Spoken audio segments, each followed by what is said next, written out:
Hello बच्चों, कैसे आप लोग। उम्मीद है आप बहुत अच्छे होंगे। आज आपके लिए एक नया टॉपिक लेके आया हूँ, वाटर। तो आज हम वाटर पे डिस्कस करेंगे, बहुत ही इम्पोर्टेंट है।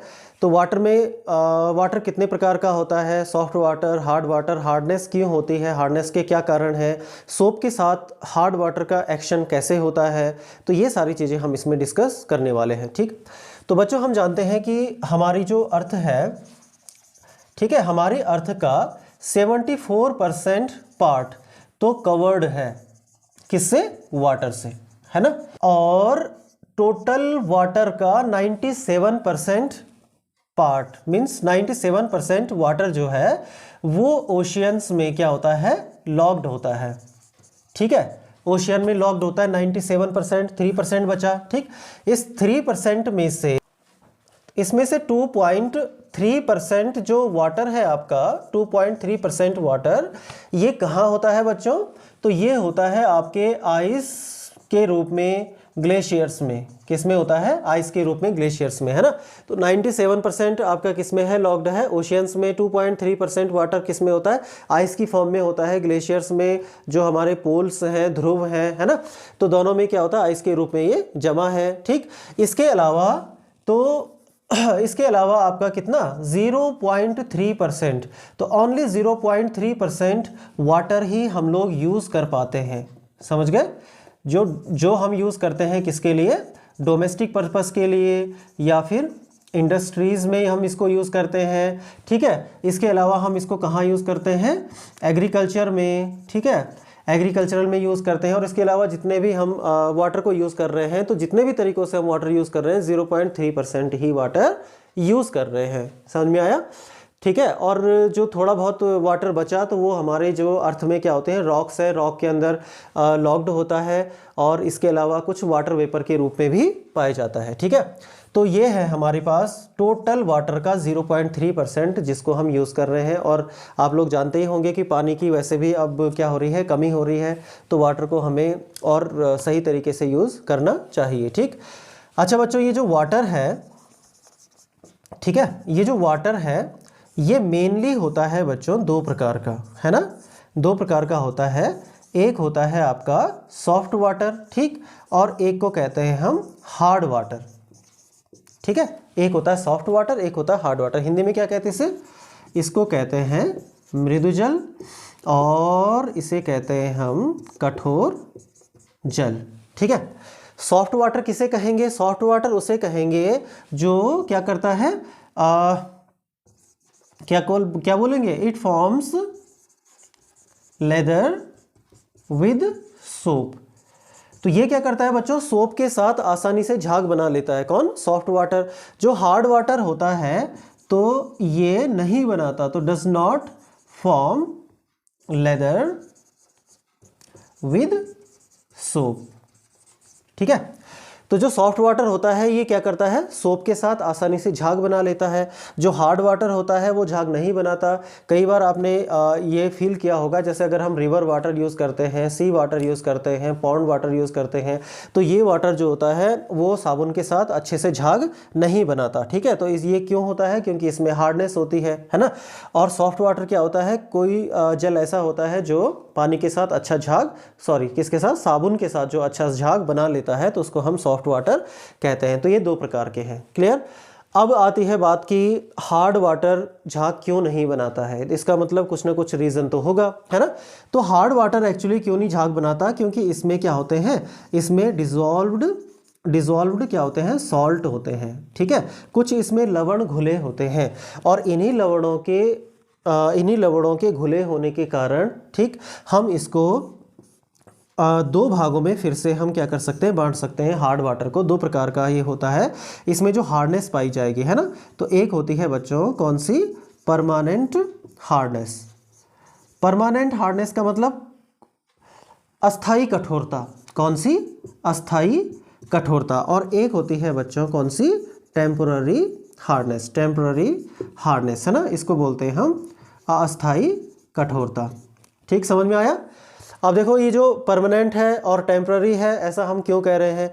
टेम्प्ररी हार्डनेस एक्चुअली क्या होता है कि इसको आपने कई बार ये देखा होगा, जैसे आप इलेक्ट्रिक केटल्स में पानी गर्म करते हैं, ठीक है, या फिर किसी पॉट में आप वाटर को गर्म करते हैं, तो अगर वहाँ पे हार्डनेस पाई जाती होगी तो आपका जो भी पॉट होगा उसके नीचे एक लेयर जमा हो जाती है वाइट कलर की, है ना, तो एक पपड़ी सी जमा हो जाती है। या फिर हमारी जो इलेक्ट्रिक केटल्स होती हैं उनमें भी क्या होता है, क्या होता है, उसमें भी एक स्केल जमा हो जाता है ना, एक पपड़ी जमा हो जाती है। तो वो किसके कारण है? वो हार्डनेस है। हार्डनेस मतलब जो सॉल्ट उसमें घुले हुए थे वाटर में, वो क्या हो जाते हैं, गर्म करने पर नीचे बैठ जाते हैं।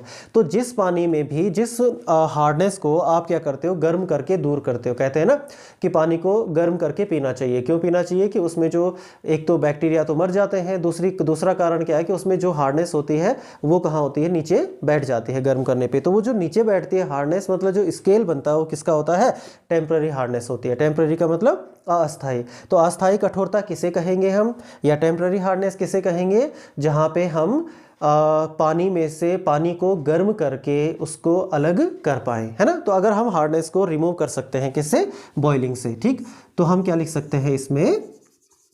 रिमूव्ड बाय बॉइलिंग, ठीक है बच्चों। तो इसको हम एक तो रिमूव कर सकते हैं किससे? बॉइलिंग से इजीली, है ना। और एक दूसरा मेथड होता है इसका क्लार्क्स प्रोसेस, क्लार्क प्रोसेस, ठीक है। तो इन दो तरीकों से हम इसको क्या कर लेते हैं? रिमूव कर लेते हैं। ओके, नेक्स्ट आता है बच्चों परमानेंट हार्डनेस। अब ये परमानेंट क्या होती है कि परमानेंट वही होगी जिसको हम बॉईल करने पे दूर नहीं कर सकते, है ना।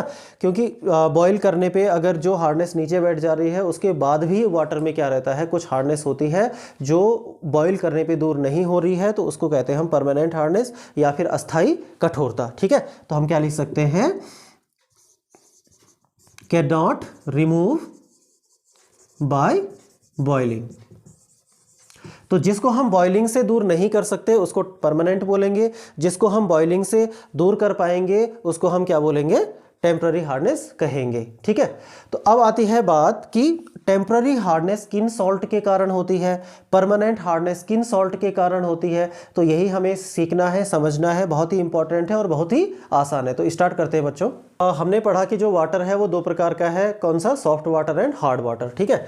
अब देखो हार्ड वाटर जो होती है वो किसी सॉल्ट के कारण होती है, उसके अंदर जो सॉल्ट डिसॉल्व है उनके कारण है, ठीक है। तो ये कठोरता का कारण क्या है, मतलब हार्डनेस का क्या कॉज है, ठीक। तो हार्डनेस हमने पढ़ा कि दो प्रकार की थी हमारी, है ना। तो पहली थी आपकी टेम्पररी, कौन सी थी? टेम्पररी हार्डनेस थी। तो टेम्पररी हार्डनेस किसके कारण होती है बच्चों? हमेशा ध्यान रखोगे आप, क्या ध्यान रखोगे कि बाइकार्बोनेट्स, क्या? Bicarbonates of calcium and magnesium, बस इतना ध्यान रखना हमने। टेम्पररी हार्डनेस किसके कारण होती है? कैल्शियम और मैग्नीशियम के बाइकार्बोनेट्स के कारण, ठीक।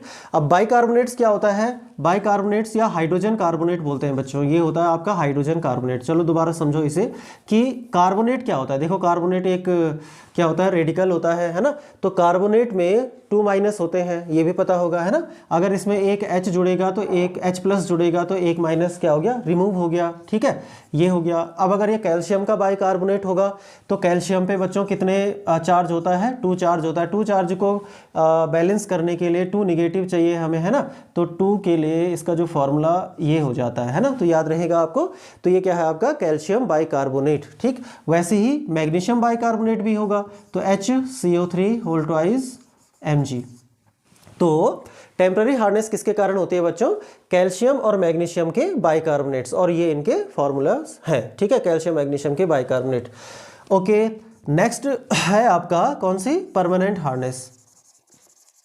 परमानेंट हार्डनेस, तो देखो परमानेंट हार्डनेस किसके कारण होगी? हमेशा याद रखोगे, क्या याद रखोगे? कि sulphates and chloride. Sulphates and chloride, phosphate भी होता है वैसे, दो ही पढ़ रहे हैं फिलहाल। Sulphates and chlorides of calcium and magnesium. तो कैल्शियम मैग्नीशियम के सल्फेट और क्लोराइड के कारण, ठीक, ये पढ़ा हमने। तो कैल्शियम और मैग्नीशियम का सल्फेट क्लोराइड क्या होगा? तो कैल्शियम का क्लोराइड क्या हो जाएगा, CaCl2 हो जाएगा। मैग्नीशियम का क्लोराइड क्या हो जाएगा, MgCl2 हो जाएगा, है ना। वैसे ही सल्फेट हो जाएगा। तो कैल्शियम सल्फेट क्या होता है, CaSO4। मैग्नीशियम सल्फेट क्या होता है, MgSO4। बस इतना याद रखोगे, है ना। तो परमानेंट हार्डनेस किसके कारण है, sulphates and chlorides of calcium and magnesium. And temporary hardness का कॉज क्या है, bicarbonates of calcium and magnesium. ठीक है, तो ये हो गया आपका क्या, कॉज ऑफ हार्डनेस। ठीक है, टेम्पररी को हम बॉइलिंग से दूर कर सकते हैं, परमानेंट को बॉइलिंग से दूर नहीं कर सकते, इसके लिए हमें कुछ और मेथड अपनाने पड़ेंगे। तो ये क्या है, कॉज ऑफ हार्डनेस है। अब देखो क्या कि ये जो परमानेंट हार्डनेस है या टेम्पररी हार्डनेस है, हमें क्या दिक्कत हो रही है भाई, हमें ये दिक्कत हो रही है कि ये सोप के साथ एक्शन नहीं कर पा रहा है, मतलब झाग नहीं बन रहा। अगर झाग नहीं बन रहा है तो हमारे जो कपड़े हैं वो साफ़ नहीं होंगे, है ना। पहला तो ये कारण है। बाकी बॉयलर्स में भी इसके काफ़ी नुकसान है, वो हम नेक्स्ट लेक्चर्स में आगे हम पढ़ेंगे। तो सोप के साथ क्या एक्शन होता है, हमने अभी पढ़ा था, हार्ड वाटर हम उसे कहते हैं, कठोर जल उसे कहते हैं जो साबुन के साथ झाग नहीं बनाता है, which does not form lather with soap. लेकिन क्यों नहीं बनाता है, इन सॉल्ट के कारण। तो ये सॉल्ट ऐसा क्या करते हैं कि झाग नहीं बनता, तो वो अब हम रीज़न पढ़ते हैं। ठीक है।